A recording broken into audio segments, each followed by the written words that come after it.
Hey y'all, welcome back to my channel, and thank you for clicking on the video. Today we're going to revisit the Angstrom after the hotfix that was released yesterday for the week 2 Incarnon weapons. Now I've already made a video revisiting the Gorgon, so if you haven't seen that, go check it out. That weapon went from being complete, utter garbage, unusable, to pretty good, and maybe even possibly the new best AoE weapon in the game. So today we're gonna, revisit the Angstrom.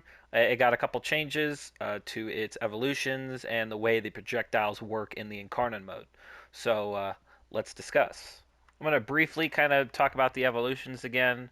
Now they actually buffed this one here. It used to only be 6%. Now it is 10%. So you're getting even more um, base crit chance added to the weapon, and they also changed how the Incarnon mode activates now. It no longer requires headshots.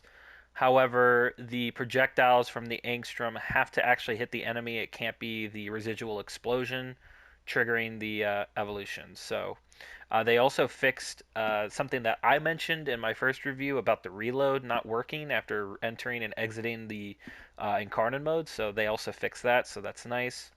As far as the build, that also has not changed since making of my video.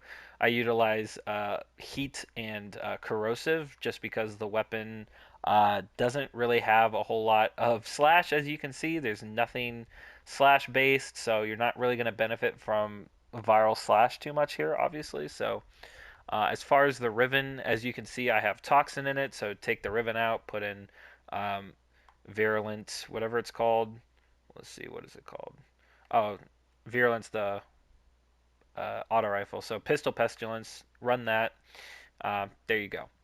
As far as the stats, like I said, the crit chance kind of got buffed a little bit, so you are able to hit over 100% crit chance reliably now in the Incarnate mode, which is super duper nice. And you are able to hit orange crits when you have fully maxed out galvanized crosshairs. So definitely utilize that. Galvanized shot doesn't work with the uh, non-incarnate mode, but it does work with the incarnate mode fire because it loses its radial function. So definitely run that. And as far as galvanized diffusion, I use this one just because the dodge speed is super duper nice. Okay, so we're gonna go test on the enemies right here. So we'll have some regular dudes this time, because honestly the damage is doesn't really matter. Now there is a bug right now, I think with glaives. When you activate it, it makes the weapon disappear and it loses all sound when you activate it. Okay? But as you can see, they changed the way the projectiles work. They have pretty insane targeting. They also ricochet off walls now, which is super nice.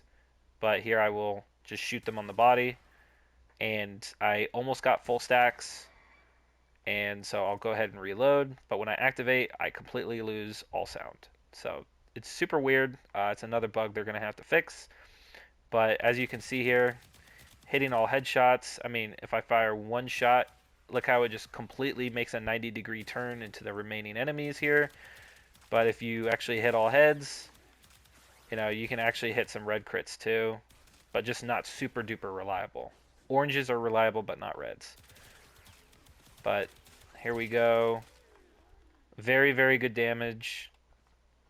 Now, I like to obviously use it with Sevagoth because Sevagoth has, his new augment, and now it just fries these guys completely. As you can see, this thing is very, very good when you shoot them in the head. You are able to hit some red crits. And I actually have projectile speed on my Riven, so it causes these things to bounce around like crazy, as you can see. And then I obviously love to use it with Sevagoth because Sevagoth's augment just makes everything super duper strong. When you have that much crit, you know, you're going to be doing a whole lot of damage. But yeah, that's the build. I didn't think it needed a super in-depth revisit because the weapon was already good. They just kind of made it a little bit better in some of the pain points people were bringing up in the forums and videos. And that brings us to the end of the video. Thank you so much for watching. I hope you enjoyed. Super short video, just like the Gorgon revisit. Go check that out if you haven't seen it. I might revisit the boar as well, because they actually changed the way the status effect evolution works, so might be interesting to try that out. Let me know in the comments if you made it this far, if you do want to see a revisit of that after the buff. But other than that, thank you so much for watching. I'll catch you in the next one. Peace out.